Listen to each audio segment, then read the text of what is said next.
Hi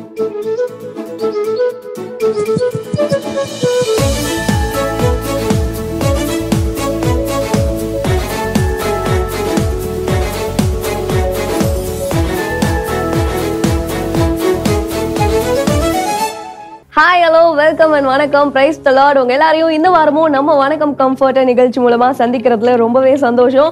so இந்த வாரம் கூட நீங்க எதிர்பார்த்துக்கிட்டு இருக்க மாதிரியே நிறைய இன்ட்ரெஸ்டிங்கான விஷயங்களை நம்ம நிகழ்ச்சியில கேட்க போறோம், பார்க்க போறோம். எஸ், மிஷனரி லைஃப் ஸ்டோரியை தெரிஞ்சுக்க போறோம். நம்ம கூட அட்வொகேட் ஒரு சட்டத்தை பத்தி ஷேர் பண்ண போறாங்க. நம்ம ஹெல்த்துக்கு தேவையான சில சூப்பரான டிப்ஸையும் கேட்க போறாங்க. அது மட்டும் இல்ல, நானும் நம்ம நேயர்கள் கூட ஒரு குட்டி தாட்டை ஷேர் பண்ணணும்னு சொல்லிட்டு ஆசைப்படுறேன். அந்த தாட் என்ன அப்படின்றத நம்ம எல்லாரும் தெரிஞ்சுக்கிறதுக்கு முன்னாடி ஃபர்ஸ்ட் செக்மெண்ட் பார்த்துட்டு வந்துடலாம். எஸ், ஃபர்ஸ்ட் செக்மெண்ட் மிஷனரிகளின் வாழ்க்கை வரலாறு. என்னங்க வியாதிலாம் எங்களுக்கு பெரிய விஷயமே இல்லைங்க. விசுவாசத்தினால நாங்க தேவனுடைய ஊழியத்தை நாங்க பண்ணிக்கிட்டே இருப்போம்னு சொல்லிட்டு இன்னைக்கு நிறைய மிஷனரிஸ் நம்ம தேசத்துல ஆண்டவருக்காக ஊழியம் பண்ணிக்கிட்டு இருக்கிறாங்க. ஸோ இப்போ கூட நம்ம ஒரு மிஷனரியை பார்க்க போறோம். இவருடைய அர்ப்பணிப்பு எப்படி இருந்தது அப்படின்றத வாங்க நேயர்களே பார்த்துட்டு வந்துடலாம்.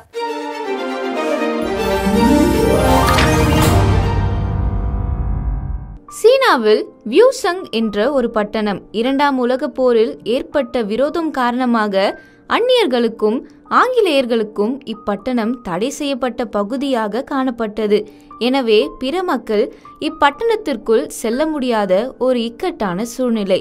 1804ஆம் ஆண்டு குருத்துவ அபிஷேகம் பெற்று சீனாவுக்கு மிஷனரியாக அனுப்பப்பட்டார் டேவிட் ஹில். ஆனால் அவருடைய எண்ணமெல்லாம் வியூசங்கை மையமாகவே கொண்டிருந்தது. வியூசங் என்ற இடத்திற்கு செல்லும் வாஞ்சையிலேயே சீன மொழியை வேகமாக கற்றுக்கொண்டார். 1805ஆம் வருடம் திபேத்திலிருந்து உருகிய பனி யாங்கட்சே ஆற்றில் கலந்து பெருவெள்ளமாக உருவெடுத்தது. அதன் பாதிப்பினால் ஹேங்கோவில் மலேரியா காய்ச்சல் தொற்றிக்கொண்டது. அது ஹில்லையும் விட்டு வைக்கவில்லை. வியாதியின் கொடுமை ஒரு புறம் இருந்தாலும் ஊழிய பாரம் அவரை இங்கிலாந்திற்கு செல்ல மறுக்க செய்தது. எனவே சிறிய படகு மூலம் ஜப்பான் சென்றார். குணம் பெற்ற பின் மீண்டும் சீனா திரும்பிய இவர் உற்சாகமாக தன்னுடைய பணியை தொடர்ந்தார். 1876இல் பஞ்சத்தினால் தேசம் அவதிப்பட்ட போது மீட்பு பணியில் தன்னை முழுமையாக ஈடுபடுத்தினார். சீன மத பாரம்பரியத்தின்படி பரலோகத்தின் வழி என்ற தலைப்பில் கட்டுரை போட்டியை நடத்தினார். அநேகர் இதில் கலந்து கொண்டு உண்மை சத்தியத்தை அறிந்து கொண்டனர். இடைவிடாத மிஷனரி பயணங்கள், பள்ளிக்கூடங்கள் கட்டும் பணி, மருத்துவ சேவை, பார்வையற்றோர் ஊழியம், அச்சுத்துறை ஊழியம் போன்றவற்றில் முழு கவனம் செலுத்தினார். தன்னோடு 200 மிஷனரிகளை இணைத்து கொண்டு இரவும் பகலும் அழிந்து போகின்ற ஆத்துமாக்களை ஆண்டவரின் பக்கம் திருப்பினார். கைவிடப்பட்டு தெருக்களில் கிடந்த அனாதை பிணங்களையும் எடுத்து அடக்கம் செய்தார். நீல நிற உடை அணிந்து சிரித்த முகத்துடன் காட்சியளிக்கும் இத்திருத்தொண்டர் என்றுமே அணையா சுவிசேஷ தீயை சீனாவில் பற்ற வைத்தார். ஆத்துமாக்களை காப்பாற்ற பாடுகளை சகிக்கும் மிஷனரிகள் வந்தால் போதும். ஆண்டவரே, டேவிட் ஹில்லை போன்று நானும் சுவிசேஷ வாஞ்சை உடையவராக திகழ என்னை மாற்றும். என்ன நேர்களே, டேவிட் ஹில் அப்படின்ற ஒரு மிஷனரியை பத்தி நம்ம பார்த்தோம் இல்லையா? ஸோ அவங்களுடைய வாழ்க்கை வரலாறை நம்ம எல்லாருமே கேட்டு தெரிஞ்சுக்கிட்டோம். ஸோ பாருங்க, சீன தேசத்துல ஒரு பெரிய எழுப்புதலுக்கு இவர் காரணமா இருந்திருக்கிறாரு. ஸோ இவருக்கு கூட மலேரியா வியாதினால பாதிக்கப்பட்ட போதும் எனக்கு அந்த வியாதிலாம் பெருசு இல்லை, நான் ஆண்டவருக்காக ஏதாச்சும் பண்ணணும் அப்படின்னு சொல்லிட்டு அவருடைய சுவிசேஷ வேலையை பெரிதா பண்ணாரு. ஸோ இன்னைக்கு கூட நமக்குள்ள நம்ம தேசத்துக்காக நம்ம தேவனிடத்துல எப்படிப்பட்டதான அர்ப்பணிப்பு இருக்குது அப்படின்றத நம்ம கொஞ்சம் யோசிச்சு பார்க்கலாம். நம்மளும் டேவிட் ஹில் போல செயல்பட்டோம் அப்படின்னா நிச்சயமா நம்ம தேசத்திலயும் ஒரு பெரிய எழுப்புதலை நம்மளால பார்க்க முடியும். ஓகேங்க, அருமையான மிஷனரி பார்த்தாச்சு. அதுக்கப்புறம் என்னன்னு சொல்லிட்டு கேக்குறீங்களா? எஸ், இப்போ கூட சட்டம் அறிவோம். நம்ம கூட சட்டத்தை ஷேர் பண்றதுக்காக அட்வொகேட் அமளி தீபிகா இருக்காங்க. சோ இந்த வாரம் உங்க கூட என்ன சட்டத்தை பத்தி பேச போறாங்க அப்படின்றத வாங்க நம்ம எல்லாரும் கேட்டு தெரிஞ்சுக்கலாம்.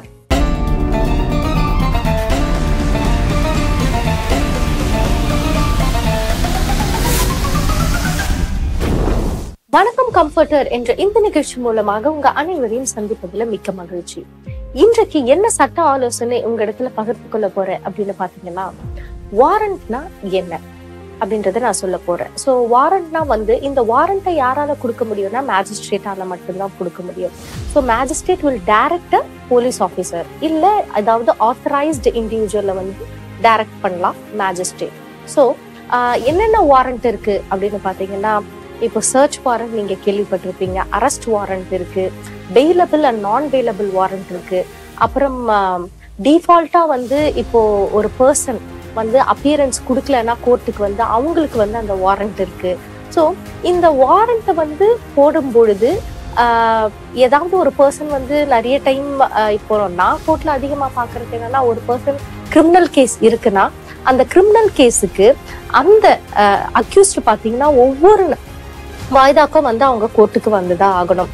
ஸோ ஏதாவது ஒரு வாய்தாக்கு வந்து அவங்க மிஸ் பண்ணிட்டாங்கன்னா அவங்க வழக்கறிஞர் மூலமா எதனால வர முடியல அப்படின்னு சொல்லிட்டு ஒரு பெட்டிஷன் இருக்கு, அந்த பெட்டிஷனை போடணும். சப்போஸ் அந்த பெட்டிஷனை போட மறந்துட்டாங்க இல்ல போடல அப்படின்னா அவங்களுக்கு வந்து நான் அப்பியரன்ஸ் ஆஃப் தி கோர்ட்னு சொல்லிட்டு டிஃபால்ட்டாவே வந்து மேஜிஸ்ட்ரேட் வந்து அவங்களுக்கு வாரண்ட் கொடுத்துருவாங்க.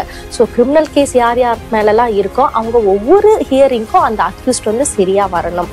ஸோ ஒரு வாய்தா அவங்க வரலன்னா கூட வந்து கண்டிப்பா அவங்களுக்கு வாரண்ட் இஷ்யூ பண்ணுவாங்க. ஸோ அதே போலதான் வந்து ஏதாவது ஒரு அஃபென்ஸ் 302 இல்ல ராபரியோ இந்த மாதிரி ஒரு அஃபென்ஸ் நடக்குது, ஒரு காக்னிசபிள் அஃபென்ஸ் அங்க நடக்குதுன்னா அவங்களுக்கும் வந்து பாத்தீங்கன்னா உடனடியா வந்து அரெஸ்ட் வாரண்ட் கொடுக்கறதுக்கும் மேஜிஸ்ட்ரேட்டால முடியும். அரெஸ்ட் வாரண்ட் எப்படின்னா, இப்போ 302 ராபரி இந்த மாதிரிலாம் வந்து கேசஸ் இருக்கு அப்படின்னா, காக்னிசபிள் அஃபென்ஸ் நடந்திருக்குன்னா உடனடியா வந்து அந்த பர்சனை வந்து அரெஸ்ட் பண்ண சொல்லி அரெஸ்ட் வாரண்ட்டும் உண்டு. சர்ச் வாரண்ட் இதெல்லாம் முன்னாடியே வந்து நம்ம மேஜிஸ்ட்ரேட் கிட்ட எதனால இது தேவைப்படுது, இந்த ரீசன் என்ன அப்படின்றதும் தெரிஞ்சுக்கிட்டு அதுக்கேற்ற மாதிரி அவங்கள வந்து இந்த மாதிரி டைப்ஸ் ஆஃப் வாரண்ட்ஸ் எல்லாம் வந்து இருக்குன்றத நான் உங்ககிட்ட சொல்றேன். ஸோ இந்த இன்ஃபர்மேஷன் நிச்சயமா உங்க அனைவருக்கும் ரொம்ப யூஸ்ஃபுல்லா இருந்திருக்கும் அப்படின்றத நான் நம்புறேன். ஸோ இனிமேல் வந்து யாருன்னா அரெஸ்ட் பண்ண வராங்கன்னா எதுக்காக அரெஸ்ட் பண்றாங்க, யாரு கம்ப்ளைண்டன்ட்டு, வாரண்ட்னா என்ன, ஸோ இந்த டைப்ஸ் ஆஃப் வாரண்ட் எல்லாம் வந்து நீங்க இன்னைக்கு தெரிஞ்சுக்கிட்டீங்க. ஸோ இந்த இன்ஃபர்மேஷன் நிச்சயமா உங்க அனைவருக்குமே ரொம்ப யூஸ்ஃபுல்லா இருக்கும் அப்படின்றத நான் நம்புறேன். அதே போல ஒரு பர்சனை அரெஸ்ட் பண்றதுக்கு வாரண்ட் இருந்தாதான் அரெஸ்ட் பண்ணணும் அப்படின்றதையும் கிடையாது. வாரண்ட் இல்லாமலேயும் if it's is a cognisable அஃபென்ஸ்னா போலீஸால வந்து அவங்க என்கொயரி பண்றதுக்கு எல்லா அதிகாரமும் உண்டு. சரிங்களா? ஓகே நேயர்களே, இன்றைக்கு இந்த இன்ஃபர்மேஷன் உங்க அனைவருக்குமே ரொம்ப யூஸ்ஃபுல்லா இருந்திருக்கும் அப்படின்றத நான் நம்புறேன். மீண்டும் உங்களை அடுத்த நிகழ்ச்சியில வேறொரு சட்ட ஆலோசனையில உங்க அனைவரையும் சந்திக்கிறேன். நன்றி, வணக்கம். என்ன நேயர்களே, சட்டத்தை கேட்டோம்ல. சோ இந்த ஒரு சட்டத்தை பத்தி இனிமே வருகின்ற வாரங்கள்ல இன்னும் கொஞ்சம் டீட்டெயில்டா டெப்தா வந்து நம்ம அட்வொகேட் நம்ம கூட வந்து பேச போறாங்க. அதனால நீங்க எல்லாருமே மிஸ் பண்ணாம கேட்டு தெரிஞ்சுக்கணும் அப்படின்னா வாரம் வாரம் நம்ம வணக்கம் கம்ஃபர்ட் நிகழ்ச்சியை மிஸ் பண்ணாம வந்து பாருங்க. ஓகே, சோ இப்போ கூட வந்து நான் ஒரு தாட் ஒன்று உங்ககிட்ட வந்து ஷேர் பண்ணணும்னு சொல்லியிருந்தேன் இல்லையா? சோ இது வந்து ஒரு 3 ப்ராப்பர்ட்டியை வச்சு பேஸ் பண்ணி இருக்க போகுது. சரிங்களா? ஃபர்ஸ்ட் ஒன் என்னன்னு சொல்லிட்டு கேட்டீங்கன்னா கோடாரி, அண்ட் செகண்ட் ஒன் மரம், அதுக்கப்புறம் இந்த ரெண்டுத்தையுமே பயன்படுத்துகிற ஒரு மனிதர். சோ இவங்க 3 பேரை வச்சுதான் இன்னைக்கு நான் உங்களுக்கு சொல்ல போற அந்த ஒரு தாட் வந்து இருக்க போகுது. சோ அதை பத்தி வந்து நம்ம இன்னும் பேச போறோம். ஓகே, அதுக்கு முன்னாடி டாக்டர் ரொம்ப நேரமா வந்து உங்க கூட பேசணும்னு சொல்லிட்டு வெயிட் பண்ணிட்டு இருக்காங்க. அதனால இந்த வாரம் கூட வந்து நமக்காக டாக்டர் என்ன ஹெல்த் டிப்ஸ் சொல்ல போறாங்க அப்படின்றத கேட்கறதுக்கு ரெடியா இருக்கீங்களா? எஸ், நானும் ரெடியா இருக்கிறேன். சோ வாங்க நேயர்களே, நம்ம அந்த ஹெல்த் டிப்ஸை கேட்டுட்டு வந்துடலாம்.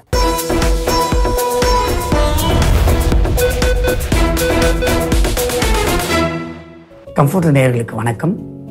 மீண்டும் உங்களை சந்திப்பதில் மகிழ்ச்சி. இப்போ பரவலாக சைனசைட்டிஸ் அதிகமாக இருக்குது. சைனசைட்டிஸ் அப்படின்னா என்ன டாக்டர்? பீனிசம் அப்படின்னு சொல்கிறோம் இல்லையா? இந்த சைனசைட்டிஸ் பல குடும்பங்களில் பலருக்கு அடிக்கடி வர்றதை நம்ம பார்க்குறோம். இந்த சைனசைட்டிஸ்க்கு என்ன தீர்வு, என்ன மருந்து அப்படின்னு கேட்டிங்கன்னா மூச்சு பயிற்சி. என்ன டாக்டர் மூச்சு பயிற்சின்றீங்க? அது இந்த மூச்சு பயிற்சியை பற்றி அருமையான ஒரு பாடலே உண்டு. ஏற்றியும் இறக்கியும் அப்படின்னு சொல்லிட்டு மூச்சை குறித்து அருமையான ஒரு பாடல் உண்டு. ஏற்றி இறக்கு, உள்ளுக்குள்ளே வச்சுக்கிறது.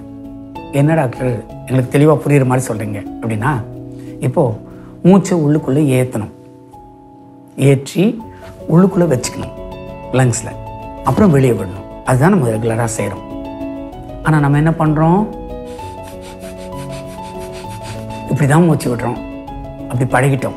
அப்படி இல்லை, மூச்சை ஏற்றியும் இறக்கியும் இரு காலும் பூரிக்கும்ன்றாங்க அந்த பாட்டில். அப்படின்னா என்னென்னா, ஒரு மூக்கின் வழியாக இப்போது இந்த மூக்கை அடைச்சிக்கிறோம். அடைச்சிட்டு சாதாரணமாக சொல்கிறேன், இது டெக்னிக்கல் எல்லாம் வேண்டாம். இந்த மூக்கை அடைச்சிக்கிட்டீங்க, இந்த விரலில் வச்சுட்டு இப்படி இழுக்கிறீங்க. இழுங்க,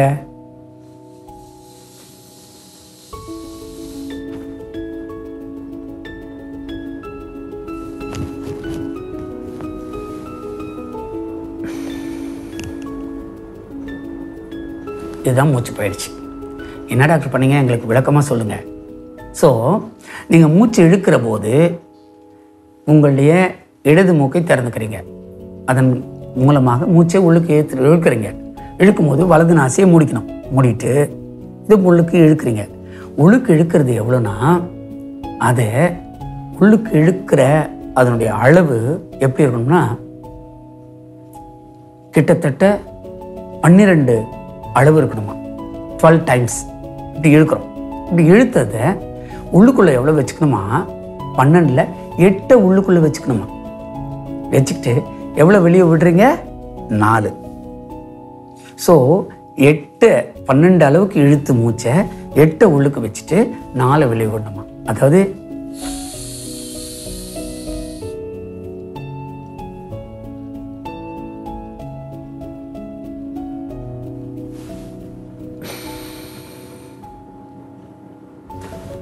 பன்னெண்டு உள்ளுக்கு இழுத்து 8 உள்ளுக்கு வச்சு 4 அப்படி விடணும்னா நம்முடைய ஆயுட்காலம் நீண்ட வருஷங்களாக இருக்கணும். ஆனால் நம்ம என்ன பண்ணுறோம், அந்த மாதிரி வர்றதில்லை. அதனால தான் யானைக்கும் நாய்க்கும் ஆயுட்காலம் குறைவு. நாய்க்கு 12 வருஷம்தான், யானைக்கு எத்தனை வருஷம், பல வருடங்கள். ஆமைக்கு 500 வருஷங்கள். ஏன், அதனுடைய மூச்சு பயிற்சி தான். இந்த மூச்சு பயிற்சி சரியாக இருக்கணும். 12, 8, 4 மறக்காதீங்க, அவ்வளோதான். 12 இப்போ ஒரு செகண்டே எடுத்துங்களேன். அத்தனை செகண்டு இழுங்க, உள்ள வைங்க, அப்புறம் விடுங்க. இப்படி விடுறதை விட்டு நம்ம அப்படின்னா நம்முடைய ஆயுட்காலம் குறைஞ்சிரும். அது மூச்சு பயிற்சி மிக முக்கியம். இந்த மூக்கின் மூலமாக சுவாச பயிற்சி மிக நேர்த்தியாக மேற்கொண்டால் உங்களுடைய ஆயுட்காலம் நீடிக்கிறது மாத்திரம் இல்லை, இந்த பீனிசம் என்று சொல்லக்கூடிய சைனசைட்டிஸ் உங்களை விட்டு மிக எளிதில் கடந்து போகும். அது மாத்திரமல்ல, ஏராளமான ஃப்ளூயிட்ஸ் நல்லா குடிங்க, நல்ல ஜூஸ் அதிகமாக எடுத்துங்க. குறிப்பாக சிக்கன் சூப் மறக்காதீங்க. இந்த சைனசைட்டிஸ் உள்ளவர்கள் சிக்கன் சூப் எடுத்திங்கன்னா மிக எளிதில் மிக குறுகிய காலத்தில் சைனசைட்டிலிருந்து உங்களை விலக்கிக் கொள்ளலாம். மீண்டும் ஒரு நிகழ்ச்சியில் உங்களை சந்திக்கிறேன். வணக்கம். ஏன்னா நேர்களே, நம்ம எல்லாருமே டாக்டர் சொன்ன டிப்ஸை வந்து கேட்டோம் இல்லையா. சைனஸ் ப்ராப்ளமை ஃபேஸ் பண்றவங்களுக்காகவே இன்னைக்கு ஒரு சூப்பரான சொல்யூஷனை வந்து சொல்லியிருக்காங்க. இதே போலவே சைனஸ் ப்ராப்ளமை ஃபேஸ் பண்ற உங்களுக்கு தெரிஞ்சவங்க, ஃப்ரெண்ட்ஸா இருக்கலாம், ஃபேமிலியா இருக்கலாம், அவங்களுக்கு டாக்டர் இன்னைக்கு நமக்கு சொல்லி கொடுத்த இந்த மூச்சு பயிற்சியை பத்தி அவங்களுக்கு நீங்க ஷேர் பண்ணுங்க. நிச்சயமா அவங்களுக்கு பிரயோஜனமா இருக்கும். இதே போல இன்ட்ரெஸ்டிங்கான ஹெல்த் டிப்ஸை நீங்க வாரமும் வந்து கேட்டு தெரிஞ்சுக்கலாங்க.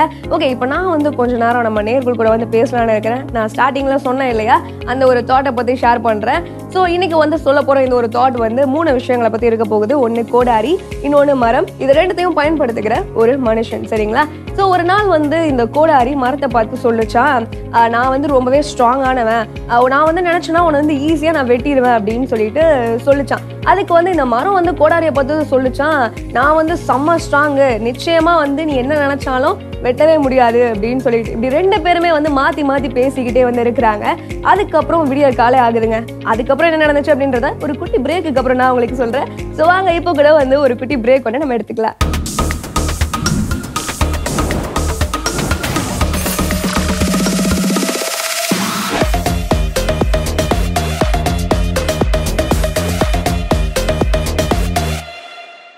கர்த்தருடைய நாமங்களை ஒவ்வொன்றா நம்ம பார்த்துட்டு இருக்கோம். இன்னைக்கும் எந்த ஜெஹோவா நேம் பார்க்க போறோம்னா ஜெஹோவா ரா. ஜெஹோவா ரா அப்படின்ற இந்த நேம்கான மீனிங் என்னன்னா த லார்ட் மை ஷெப்பர்ட், கர்த்தர் என் மெய்ப்பர் அப்படின்னு அர்த்தமா. சோ இது சொல்லும் போது உங்க எல்லாருக்கும் ஃபர்ஸ்ட் ஞாபகம் வர வசனம் என்னன்னா சங்கீதம் 23, கர்த்தர் என் மெய்ப்பரா இருக்கிறார், நான் தாழ்ச்சி அடையேன் அப்படின்னு. இந்த வசனத்துக்கான அர்த்தம் நமக்கு சின்ன வயசுல தெரியாம இருந்திருக்கலாம். ஆனா இப்போ ஆண்டவர் நம்மளுடைய வாழ்க்கையில ஒவ்வொரு நாளும் ஒரு மெய்ப்பரா இருந்து ஒரு கண்காணியா இருந்து நம்மள வந்து பாதுகாக்கிறார்ல. யோவான் 10:11 நானே நல்ல மெய்ப்பன் ஆடுகளுக்காக தன் ஜீவனை கொடுக்கிறான்னு. சோ நம்மளுடைய ஆண்டவர், நம்மளுடைய இயேசுப்பா ஒரு நல்ல மெய்ப்பனா இருந்து நம்மளுடைய பாவங்களுக்காகவும் நம்மளுடைய அக்கிரமங்களுக்காக அவரு தன்னுடைய ஜீவனை கொடுத்திருக்காரு. சோ இந்த மெய்ப்பரை பத்தி இன்னொரு ஸ்பெஷலான விஷயம் சொல்லட்டா, இவருக்கு 100 ஆடுகள் இருந்தாலும் அதுல ஒரு ஆடு காணாம போனா கூட என்ன பண்ணுவாராம், இந்த 99 ஆடுகளையும் விட்டுட்டு அந்த ஒரு ஆடை கண்டுபிடிக்கிறதுக்காக ரொம்ப பிரயாசப்பட்டு கரிசனையோட தேடுவாராம். சோ அந்த காணாம போன ஒரு ஆடு கிடைச்சதும் அவருக்கு அவ்வளவு சந்தோஷம் உண்டாகும். சோ இப்படிப்பட்ட மெய்ப்பர் தான் நம்மளுடைய வாழ்க்கையில அனுதினமும் நம்மளை வந்து பாதுகாக்கிறாரு, நம்மளுக்காக ஜீவனை கொடுத்து என்றென்றும் நம்மளுடைய இருதயத்துல ஜீவிக்கிறார். Welcome back. நீங்க பாத்துட்டு இருக்கிறது வணக்கம் கம்ஃபர்டர். ஓகே, ஒரு குட்டி பிரேக்கை முடிச்சுட்டு நெக்ஸ்ட் ஆஃப்குள்ள வந்தாச்சு. இப்போ கூட சில செக்மெண்ட்ஸ் உங்களுக்காக வெயிட் பண்ணிட்டு இருக்குது, அதை சொல்றதுக்கு நானும் ரெடியா இருக்கிறேன். ஓகே, ஸோ இப்போ வந்து அந்த தாட்டை வந்து நம்ம வந்து கண்டினியூ பண்ணலாம். பாருங்க, இந்த கோடாரி வந்து நான் தான் ரொம்ப ஸ்ட்ராங்கு அப்படின்னு ஒரு பக்கம் வந்து பேசிட்டு இருக்குது. அதே சமயத்துல வந்து மரமும் வந்து நான் தான் ரொம்ப ஸ்ட்ராங்கு அப்படின்னு வந்து ரெண்டு பேருமே வந்து பேசிட்டு இருக்காங்க. ஸோ இவங்க பேசியே வந்து காலையில விடிஞ்சு போச்சுங்க. இந்த மனுஷன் வரான் சரிங்களா, மனுஷன் வந்துட்டு இந்த கோடாரி எடுத்து மரத்தை வந்து வெட்டிடுறாங்க. ஸோ எண்ட் ஆஃப் த டே வந்து பாத்தீங்கன்னா இந்த மரம் வந்து அது இருக்க வேண்டிய இடத்துக்கே வந்து போயிடுச்சு, கோடாரி அது இருக்க வேண்டிய இடத்துக்கே வந்து போயிடுச்சு. சரி, ஓகே, இதுல இருந்து நீங்க என்ன சொல்ல வரீங்க அப்படின்னு தானே யோசிச்சுக்கிட்டு இருக்கீங்க. கொஞ்சம் பொறுமையா இருங்க, அது என்ன அப்படின்றத நீங்களே வந்து கூடிய சீக்கிரத்துல தெரிஞ்சுக்க போறீங்க. இப்போ கூட நம்ம வந்து நெக்ஸ்ட் செக்மெண்ட் வந்து பார்க்க போறோம். அடுத்ததா கூட சாட்சி நேரம். தேவன் அநேகருடைய வாழ்க்கையில பண்ண அற்புதங்களை ஒரு வாரமும் நம்ம சாட்சிகளாக பார்த்துக்கிட்டு இருக்கோம் இல்லையா. இந்த வாரம் கூட ஒரு அழகான சாட்சி நம்ம பார்க்க போறோம். ஸோ வாங்க பார்த்துட்டு வந்துடலாம்.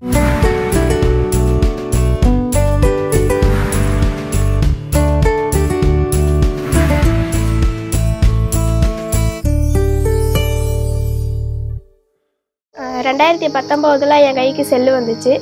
அந்த செல்லு வந்ததுக்கப்புறம் நான் இன்ஸ்டாகிராமுக்கு ஃபேஸ்புக்கு ரொம்ப அடிமையாயிட்டேன். என்னால் அதுலேருந்து வெளியில் வர முடியலை. ஃபோட்டோ அப்லோட் பண்ணுறது, நிறைய லைக் வரணும், நிறைய கமெண்ட் வரணும் அப்படின்ற ஒரு எண்ணம் எனக்குள்ளே இருந்துச்சு. ஃபேஸ்புக்கு, வாட்ஸ்அப் இதெல்லாம் பார்த்தீங்கன்னா எல்லாத்தையும் லாக் பண்ணி வச்சுருவா. நாங்களாம் போய் அவள் செல்லை தொடவே முடியாது. எல்லாத்துலேயும் பார்வோட நம்பர் போட்டு வச்சுருவா. பார்த்தீங்கன்னா எனி டைம் எந்த நேரமும் செல்லுக்கு தான் இதாக இருப்பாள். வீட்டில் வந்தால் ஒரு வேலை கூட செய்ய மாட்டான். நான் வேலைக்கு போயிட்டு வந்து நான் உழ வச்சு சோறாக்குவேன், எல்லா வேலையும் செய்வேன். அது வரைக்கும் வீட்டில் உட்காந்து செல்லு பார்த்துட்டு இருப்பா. நைட்டு நாங்கள் எல்லாம் ஜோ பண்ணிவிட்டு சாப்பிட்டுட்டு 9 மணிக்கெல்லாம் படுத்துருவோம். இவன் மட்டும் 12 மணி வரைக்கும் உட்காந்து செல்லு பார்த்துட்டு இருப்பான். ஃபோனு தான் என் வாழ்க்கை, யாருமே எனக்கு தேவையில்லை. சாப்பாடு இல்லாமல் கூட இருந்துருவேன், ஆனால் ஃபோன் இல்லாமல் நான் இருக்கவே மாட்டேன் அப்படின்ற எண்ணம் எனக்குள்ளார தோணிக்கிட்டே இருந்துச்சு. அந்த அளவுக்கு செல்லு மேலே பைத்தியமாயிட்டேன். சாப்பாடு எதாவது சமைச்சா கூட செல்லில் கையில் இருக்கும், தூங்கும்போது செல்லு தலைமாடுகிட்டே இருக்கணும். அது மாதிரி ஒரு நாள் கூட செல்லு இல்லாமல் இருக்கணும். குடும்ப பிரிவில் உட்கார மாட்டா, சபைக்கு வர மாட்டா, பைபிள் படிக்க மாட்டா, எங்களோட பேச மாட்டா. என்னைக்காம 24 முறை செல்லு தான், செல்லில் தான் ரொம்ப அடிக்டாக இருந்தான். எனக்கு வாழ்க்கையில் வந்து ஒரு வெறுப்பு, ஒரு கசப்பு அப்போ அது மாதிரி ஏற்பட்டுச்சு. எனக்கு வாழவே பிடிக்கலை, உயிரோடு இருக்கவே பிடிக்கலை. நீ எதுக்கு இருக்கிற, நீ எதுக்கு பிரயோஜனம், உன்னால் என்ன ஆக போகுது, நீ இருக்கிறது இந்த மண்ணுக்கு தான் பாரம், உன் வீட்டுக்கு தான் பாரம், உன்னால் உங்கள் அம்மா அப்பாவுக்கு செலவு தான் ஆகும், உன்னால் ஒன்றுமே ஆக போகிறது கிடையாது, நீ எதுக்கு உயிரோடு இருக்க, செத்துரு அப்படின்ட்டு எனக்குள்ள ஒரு எண்ணம் வந்துக்கிட்டே இருக்கும், தோணிக்கிட்டே இருக்கும். ட்ரெயினில் போயிட்டு நான் விழுந்துட்டேன். ட்ரெயின் அங்கேருந்து வருதுன்னா நான் வந்து ட்ரெயினுக்கு முன்னாடி நிற்கிறேன், தண்டவாளத்தில் நிற்கிறேன். நான் போகும்போது போயிட்டு வரேன் ஏசப்பா அப்படின்னு அந்த ஒரு வார்த்தையை சொன்னேன். சொல்லும்போது அதுக்கப்புறம் ட்ரெயின் என்ன பண்ணுச்சு, நான் எங்கே போய் விழுந்தேன் அப்படிங்கிறது எனக்கு தெரியலை. நான் அடுத்த ட்ராக்கில் போயிட்டு விழுந்துட்டு மண்டை மாதிரி தலை உடஞ்சிருந்துச்சு, கையும் வந்து கிராக்காக இருந்துச்சு. அப்புறம் வந்து ஹாஸ்பிட்டலில் அட்மிட் பண்ணாங்க. உயிரோட பொழைச்சி வந்துட்டேன், என்னை காப்பாற்றிட்டாங்க. காப்பாற்றி வீட்டுக்கு நான் வந்ததுக்கப்புறமும் எனக்கு தற்கொலை என்ன தோண்டிக்கிட்டே தான் இருக்கும். 5-6 முறை எனக்கு தற்கொலை முயற்சிக்கு நான் ஈடுபட்டுட்டேன். 6 முறையாவது நான் தற்கொலை முயற்சிக்கு ஈடுபட்டுட்டேன். அதுக்கப்புறமும் எனக்கு தற்கொலை என்ன தோணிக்கிட்டே தான் இருக்கும். எனக்கு உயிரோட இருக்கா, செத்துரு அப்படின்ட்டு எனக்கு தோணிக்கிட்டே தான் இருக்கும். நான் என் பிள்ளையால நான் ரொம்ப பாதிக்கப்பட்டது. எனக்கு வந்து நிலைமை வேற எந்த பொண்ணுக்குமே வரக்கூடாது, அவ்வளோ காயப்பட்டிருக்கேன், வேதனைப்பட்டு விட்டுட்டு போனா பொம்பளை பிள்ளை வாழ்க்கை பேரும் குடும்பம் பேருவிலையும் ஒரு நேரம் அப்படியே நடக்கிறது. ஆனால் இதெல்லாம் அந்த பிள்ளையால வாழவே முடியாது.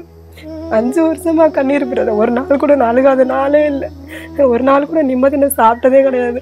அவ்வளோ கஷ்டம், அவ்வளோ வேதனை, வெளியில் யாருக்கிட்டையும் சொல்லவும் முடியாது என் பிரச்சனையை. அப்புறம் இன்னொரு பிரச்சனையுமே எனக்கு இருந்துச்சு. ஏதாவது ஒரு கயிறை பார்த்தேன்னா பாம்பு மாதிரி தெரியும். ஏதாவது ஒரு பாம்பு சேப்பில் எதையாவது ஒன்று பார்த்தேன், ஒரு நைட்டில் எதையாவது ஒன்று பார்த்தேன், ஒரு நிழலை பார்த்தா கூட எனக்கு பாம்பு மாதிரியே தெரியும். எங்கேயாவது நான் நடந்து போயிட்டு இருந்தேன் அப்படின்னா ஒரு இருட்டுக்குள்ளே இருக்கிறோம், எங்கேயாவது நடந்து போயிட்டுருக்கேன் அப்படின்னா உன் கால் பக்கத்தில் பாம்பு பாரு, உன் பின்னாடி பாம்பு பாரு அப்படின்ட்டு எனக்கு ஒரு பேசுகிற மாதிரியே ஒரு எண்ணம் வரும் எனக்குள்ளார. ஜெபிக்கலாம் வாங்க நிகழ்ச்சியில் நாங்கள் குடும்பமாக உட்காந்து நாங்கள் பார்ப்போம். ஆனால் என் பொண்ணு வந்து செல்லு தான் பார்த்துட்ருப்பா. அப்போ எனக்கு மனசுக்கு ரொம்ப கஷ்டமாக இருக்கும். நம்மெல்லாம் பார்க்குறமே அந்த பிள்ளை செல்லே பார்த்துட்ருக்குதே அப்படின்னு சொல்லி எனக்கு கஷ்டமாக இருக்கும். என் பொண்ணுக்காக பாரப்பட்டு 3 நாள் நான் உபவாசம் பண்ணி ஜெபம் பண்ணேன், பொருத்தனை வச்சு. இந்த ஜெபம் பண்ணி முடிச்சதுக்கப்புறம் கொஞ்ச நாளையில் செல்லு தொலைஞ்சிருச்சு. இந்த செல்லு தொலைஞ்சதுக்கப்புறம் ரொம்ப மனநிலை பாதிக்கப்பட்டான்.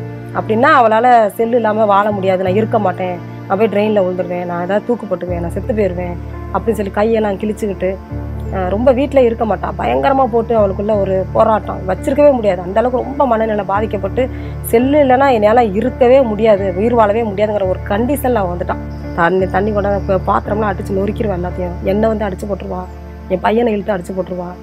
அந்த செல்லு கையில் இல்லைங்கிறதுனால அந்த ஆக்ரோஷம், அந்த கோபம், அந்த அளவுக்கு அவள் ரொம்ப அடிக்ட் ஆகிருந்தான். அதுக்கப்புறம் நாங்கள் 2022 7வது மாதத்தில் 4 மாவடிக்கு வந்தோம். 4 மாவடிக்கு வரும்போது அப்புறம் அந்த ஊழியக்காரவங்களே வந்து கூப்பிட்டு வாமா உட்காரமான்னு சொல்லி அவங்க உட்கார வச்சு அவங்கள்ட்ட கொஞ்சம் நேரம் பேசி கவுன்சிலிங் கொடுத்து அதுக்கப்புறம் தலையில் கை வச்சு ஜெபிக்கும் போது தான் அவளுக்குள்ள இப்படிப்பட்ட ஆவி இருந்ததே எங்களுக்கு அங்கே வந்ததுக்கப்புறம் தான் தெரிஞ்சிச்சு. சர்பத்தின் ஆவி அவளுக்குள்ள இருந்தது. பாம்பு மாதிரி நெளிவாக்கா, காலெல்லாம் போட்டு பின்னிக்கிட்டு கையெல்லாம் போட்டு முறுக்கிக்கிட்டு 2 மணி நேரம் போராட்டம், பயங்கரமான போராட்டம். அந்த பிள்ளையை விடவே இல்லை, கடைசி வரைக்கும் விடவே இல்லை. நாங்கள் எல்லாருமே சேர்ந்து ஜெபம் பண்ணோம். முக்கியமாக அந்த ஊழியக்காரங்க ரொம்ப ஜெபம் பண்ணாங்க. ஜெபம் பண்ணதுக்கப்புறம் எந்திரிச்சு வந்து தலையில் நெத்தியில் எண்ணெய் வச்சு ஜெபம் பண்ணதுன்னா பொத்துன்னு கீழே விழுந்தாப்புறத. அந்த கீழே விழுந்ததுக்கப்புறம் அவள் திரும்பி எழுந்துச்சு நிற்கும் போது அவளுக்குள்ள ஒரு மாற்றம் இருந்துச்சு. 4 மாவடி போயிட்டு வந்ததுக்கப்புறம் என் வாழ்க்கையில் நிறைய மாற்றம் ஏற்பட்டுச்சு. எனக்குள்ளார ஒரு சந்தோஷமும் அமைதியும் ஒரு நிம்மதியும் எனக்குள்ளார தோன்றுச்சு. 4 மாவடிக்கு போயிட்டு வந்ததுக்கப்புறம் அந்த பிள்ளைகிட்ட ஒரு தற்கொலை ஆவி இல்லை. இங்கே வந்து இறங்குனதுமே ஒரு சமாதானத்தை பார்த்தேன். நான் இது வரைக்கும் இந்த 5 வருஷமா வீட்டுக்குள்ள அந்த சமாதானத்தை நான் பார்க்கவே இல்லை. மொபைலுக்கு ரொம்ப அடிக்டடாக இருந்தேன். அதுலேருந்து ஏசப்பா எனக்கு விடுதலை கொடுத்தாரு. அப்புறம் தற்கொலை எண்ணம் எனக்குள்ளார இருந்து மாறிடுச்சு. இப்போ நான் சந்தோஷமா இருக்கேன். என்னை அம்மானு ஒரு வார்த்தை கூப்பிட்டு 5 வருஷம் ஆச்சு. இந்த வார்த்தை எப்போ கூப்பிடான்னு எதிர்பார்த்தேன். நான் ஆண்டவர்கிட்ட கேட்டு ஜெபம் பண்ணேன். ஒரு வார்த்தை என்னை அம்மானு கூப்பிட்டா போதும் ஆண்டவர். இப்போ என்னை வாயிலாரே அம்மானு கூப்பிட்றா, சோறு ஊட்டிடுறா, மடியில் உட்காடுறா, தட்டி பிடிக்கிறா, முத்தம் கொடுக்குறா. நீ எனக்கு ரொம்ப சந்தோஷமா இருக்குங்கிறத. ஒரு ஜபத்திலே வந்து உட்கார மாட்டா, ஜெபிக்க கூப்பிட்டா கூட வராத பிள்ளை 4 மாவடிக்கு போயிட்டு வந்ததுக்கப்புறம் 40 நாள் தேசத்துக்காண்டி வாலிப பிள்ளைங்களுக்காண்டி உபவாசம் போட்டு எங்கள் வீட்டில் ஜெபம் பண்ணிட்டு இருக்கிறான். பாம்பு மாதிரி தெரிஞ்சது எல்லாமே இப்போ எனக்கு பாம்பு மாதிரி எதுவுமே தெரியறதில்ல. இப்போ நான் 2 மணி நேரம் ஜெபிக்கிறேன், உபவாசம் இருக்கிறேன், பைபிள் படிக்கிறேன், ஜெபம் பண்ணுறேன். என் வாழ்க்கையில் இவ்வளோ மாற்றத்தை கொடுத்த ஏசப்பாவுக்கும் நன்றி. சாட்சியை பார்த்தோம்ல, பிசாசானவன் எல்லாரையுமே அடிமைப்படுத்தணும்னு சொல்லிட்டு நினைக்கிறான். ஆனா ஏசப்பா அந்த அடிமைத்தனத்துல இருந்து விடுதலையாக்கணும்னு சொல்லிட்டு நினைக்கிறாங்க. இன்னைக்கு பார்த்த சாட்சியில கூட வந்து பிசாசின் போராட்டத்துல இருந்தோம், அது மட்டும் இல்லாம அடிமைத்தனத்துல இருந்தோம் தேவன் இவர்களை விடுதலையாக்கியிருக்காங்க. இந்த சாட்சியை பார்த்துக்கிட்டு இருக்கிற நீங்க கூட ஏதோ ஒரு அடிமைத்தனத்துல இருக்கலாம். நீங்க ஒன்ஸ் ஆண்டவரிடத்துல வரும்போது அந்த அடிமைத்தனத்தை அவர் வந்து நீக்கி போடுவாரு, உங்களுக்கும் ஒரு விடுதலை வந்து கொடுப்பாரு. ஓகே, அழகான சாட்சியை பார்த்தாச்சு. இப்ப அழகான வார்த்தைகளை நம்ம எல்லாருமே பெற்றுக்கொள்ள போறோம். ஸோ நீங்க எல்லாருமே ரெடியா இருங்க. எஸ் நேர்களே, அடுத்ததா கூட சத்தியத்தின் சத்தம் பாஸ்டர் ஸ்டீஃபன் ராஜ் அவர்கள் தேவனுடைய வார்த்தையை நம்ம கூட ஷேர் பண்ண போறாங்க. ஸோ வாங்க இப்பொழுது நம்ம எல்லாரும் கேட்டுட்டு வந்துடலாம்.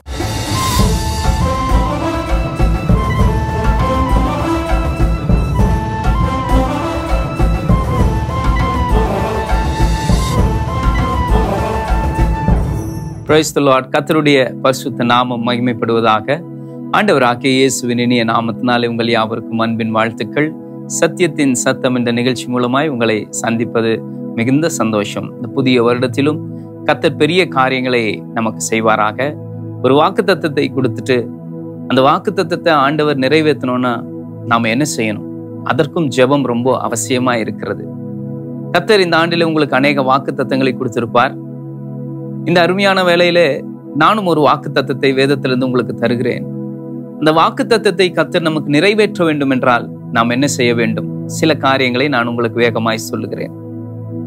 2 நாளாகமம் 19ஆம் அதிகாரம் 11ஆம் வசனத்தின் 2ஆம் பகுதி, அதாவது கடைசி 4 வரிகளை நான் வாசிக்கிறேன். நீங்கள் திடமனதாய் இருந்து காரியங்களை நடத்துங்கள், உத்தமனுக்கு கர்த்தர் துணை என்றார். இந்த 2025 ஆண்டவர் உங்களை பார்த்து சொல்லுகிற ஒரு வாக்கு, தைரியமா இருந்து உங்க காரியத்தை நடத்துங்க. உத்தமன் என்றால் என்ன அர்த்தம்? தேவனுக்கு பயந்து தேவனுடைய வசனத்துக்கு கீழ்ப்படிந்து வாழ்கிறவர்களை அந்த வார்த்தை சொல்லுவாங்க. உத்தமனுக்கு கர்த்தர் துணை. ஒருவேளை 2024 நடக்காமல் இருக்கிற காரியங்கள் எல்லாம் இந்த 2025 ஆண்டவர் சொல்கிறார், நீ தைரியமா இருந்து திடமனதா இருந்து காரியத்தை நடத்து, நான் உனக்கு துணை நிற்கிறேன். ஆண்டவர் யாருக்கு துணை நிற்பார்? வேகமாய் சில காரியங்களை நான் சொல்லுகிறேன்.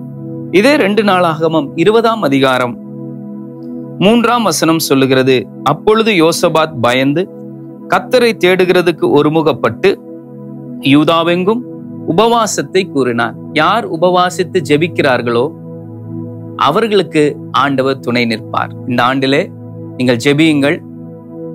ஜெபித்தும் சில காரியம் நடக்கவில்லை என்றால் நாம் உபவாசித்து ஜெபிக்கணும். உபவாசித்து ஜெபிக்கும் போது நீங்க கேட்ட காரியத்துக்கு பதில் நீங்கள் நினைத்ததை விட கேட்டதை விட அதிகமா ஆண்டவர் தருவார். அப்ப ஆண்டவர் யாருக்கு துணை நிற்பார்?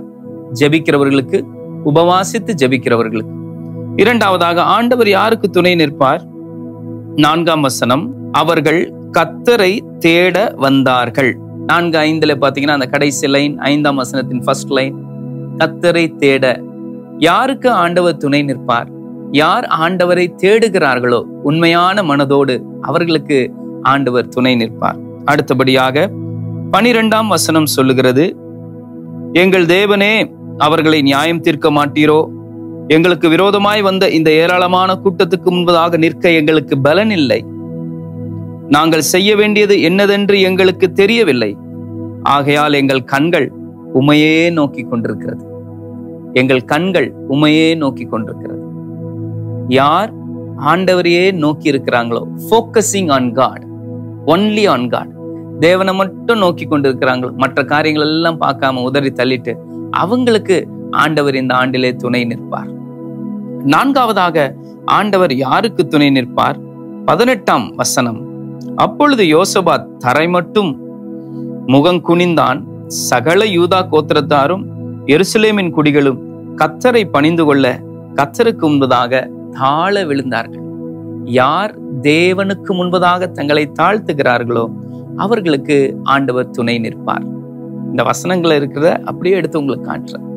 உபவாசித்து ஜெபிக்கிறவர்கள், கர்த்தரை உண்மையாய் தேடுகிறவர்கள், அவரையே நோக்கி கொண்டிருக்கிறவர்கள், தாழ்த்துகிறவர்கள், ஆண்டவருடைய சமூகத்துல தங்களை என்ன பண்ணுமா? தாழ்த்தணும். கடைசியாக பாருங்க 21ஆம் வசனம், பின்பு அவர்கள் ஆலோசனை பண்ணி பரிசுத்தமுள்ள மகத்துவமுள்ளதை துதிக்கவும் ஆயுதம் அணிந்தவர்களுக்கு முன்பதாக நடந்து போய் கர்த்தரை துதியுங்கள், அவர் கிருபை என்றும் உள்ளது என்று அவர்கள் பாடவும் துதிக்கவும் அவர்களை நிறுத்தினார்கள். அவர்கள் பாடி துதி செய்ய தொடங்கின போது யூதாவுக்கு விரோதமாய் பதுங்கியிருந்தவர்களையும் கர்த்தர் அடித்தார். ஒருவருக்கொருவர் அவர்களை வெட்டுண்டு போகும்படியாய் செய்தார். அப்ப பாருங்க, கர்த்தர் யாருக்கு துணை நிற்பா தெரியுமா? உபவாசித்து ஜெபம் பண்றவங்க, 2வது கர்த்தரை தேடுறவங்க, 3வது ஆண்டவரையே நோக்கி கொண்டிருக்கிறவங்க, 4வது தேவனுக்கு முன்பதாக தங்களை தாழ்த்துகிறவர்கள், 5வதாக தேவனை துதிக்கிறவர்கள். இந்த புதிய ஆண்டிலே நீங்க ஒரு தீர்மானம் எடுப்பீங்களா? இந்த 5 காரியத்தையும் நீங்க செய்யுங்க. எப்பேற்பட்ட காரியமா இருந்தாலும் சரி, நீங்க காரியத்தை நடத்துங்க, நான் உங்களுக்கு துணையா இருக்கிறேன் ஆண்டவர் சொல்கிறார். இந்த புதிய வருஷத்திலே இந்த வாக்குத்தத்தத்தை சொல்லி நான் உங்களுக்காக ஜெபிக்கிறேன். இந்த 5 காரியங்களும் நீங்கள் தவறாமல் செய்யுங்க. உங்க வாழ்க்கையில கர்த்தர் பெரிய காரியங்களை செய்வார். அல்லேலூயா. கண்களை மூடி ஜெபிப்போமா? பரிசுத்தமுள்ள நல்ல பிதாவே, இந்த புதிய வருஷம் 2025 2024 எதெல்லாம் தடைப்பட்டதோ அதையெல்லாம் 2025 நீர் வாக்கு கொடுத்திருக்கிறீர். திட மனதாய் இருந்து காரியத்தை நடத்துங்கள். உத்தமனுக்கு கர்த்தர் துணை. யார் உத்தமன்? யார் உபவாசித்து ஜெபிக்கிறாங்களோ, யார் கர்த்தரை தேடுறாங்களோ ஒரு மனதோடு, யார் தேவனையே நோக்கி கொண்டிருக்கிறார்களோ, யார் தேவனுக்கு முன்பதாக தங்களை தாழ்த்துகிறார்களோ, யார் தேவனை உண்மையோடு முழு மனதோடு ஆவியோடு தங்களை துதிக்கிறார்களோ அவங்களுக்கு ஆண்டவர் துணை நிற்பார். அப்படி நான் செய்கிறேன் என்று சொல்லி இந்த செய்தியை கேட்டு ஒப்பு கொடுக்கிற ஒவ்வொருவருக்கும் ஆண்டவர் துணை நிற்பீராக. இந்த ஆண்டிலே காரியத்தை நடத்தி தாரும். இயேசுவின் மூலம் ஜெபிக்கிறோம் பிதாவே, ஆமென். ஸோ நேர்களே, ரொம்பவே அழகான வார்த்தைகளை வந்து பாஸ்டர் நம்ம கூட வந்து ஷேர் பண்ணாங்க. இன்னைக்கு கூட வந்து மனாசே ஜெபம் பண்ண காரியங்களை வந்து நம்ம கிட்ட ஷேர் பண்ணாங்க. கெஞ்சி ஜெபிக்கிற ஜெபமா இருக்கட்டும், அண்ட் தென் தாழ்மையோட வந்து நம்ம ஜெபம் பண்ணிக்கிற விதமா இருக்கட்டும். ஸோ இப்படிப்பட்ட ஜெபத்தை நம்முடைய வாழ்க்கையில நம்ம பண்றோமா? இப்படிப்பட்ட ஜெபம் நம்ம லைஃப்ல வந்து காணப்படுதா அப்படின்றத கொஞ்சம் வந்து யோசிச்சு பார்க்கலாம். ஸோ எஸ், இப்போ கூட வந்து நம்ம ஷோவோட நிறைவு பகுதிக்கு வந்தாச்சு. அதுக்கு முன்னாடி நான் அந்த தாட்டை வந்து சொல்லி ஆகணும். அந்த கன்க்ளூஷன் என்ன அப்படின்னு சொல்லிட்டு கேட்டீங்கன்னா, என்னைக்குமே வந்து பாருங்க, வெட்டப்பட்டு கிடக்கிற மரத்தை பார்த்து கோடாரியானது பெருமை பாராட்டவே முடியாதுங்க. ஏன்னா அதுவும் ஒரு இரும்போட இருக்குது, மரம் வந்து அதோட இடத்துல இருக்குது. ஸோ ஃபர்ஸ்ட் வந்து பெருமை பாராட்டிக்கிட்டு இருந்த இவங்க 2 பேரும் நான் ஸ்ட்ராங்குன்னு சொன்னாங்க. ஆனா பாருங்க, ஸோ வெட்டப்பட்டு கிடக்கிற அந்த மரத்தை பார்த்து கோடாரி எதுவுமே வந்து பண்ண முடியாது. மனுஷன் வந்து அந்த கோடாரியை வந்து கூர்மையாக்கி பயன்படுத்தினா மட்டும்தான் அந்த மரத்தை வந்து நல்லாவே வந்து வெட்ட முடியும். ஸோ இன்னைக்கு வந்து பாருங்க, நம்ம எல்லாரையுமே, பாவியான நம்ம எல்லாரையுமே அவருடைய பரிசுத்த ரத்தத்தினால அவர் கழுவி நம்மளை மீட்டெடுத்திருக்கிறாரு. ஸோ அவரை நம்ம கனப்படுத்துறோமா இல்லைன்னா நம்ம வந்து பெருமை பாராட்டிக்கிட்டு இருக்கிறோமா? இன்னைக்கு நம்ம பெருமை பாராட்டணும் அப்படின்னா ஆண்டவர் நமக்கு எதிர்த்து நிற்கிறவரா இருக்கிறாரு. ஸோ நமக்குள்ள காணப்பட வேண்டியது தாழ்மை. ஸோ இன்னைக்கு கூட வந்து நம்ம மெசேஜ்ல கூட வந்து கேட்டோம் இல்லையா, தாழ்மை உள்ளவர்களுக்கு ஆண்டவர் கிருபை அளிக்கிறார். ஸோ அவருடைய கிருபை நமக்கு வேணும் அப்படின்னா நமக்குள்ள தாழ்மை காணப்படணும். ஓகேங்க, ஸோ இன்னைக்கு இந்த ஒரு தாட் உங்களுக்கு யூஸ்ஃபுல்லா இருந்திருக்கும் அப்படின்றத நான் நம்புறேன். அது மட்டும் இல்லாம இன்னைக்கு நம்ம செக்மெண்ட்ஸ் எல்லாமே வந்து ரொம்பவே சூப்பரா இருந்துச்சு. இதே போல வாரமும் வந்து நீங்க பார்த்து தெரிஞ்சுக்கலாம். இப்போ கூட நாங்க கிளம்ப வேண்டிய நேரம் வந்தாச்சு. இதே போல அடுத்த வாரமும் உங்களை வந்து சந்திக்கிறோம். Until then, entire team signing off from you.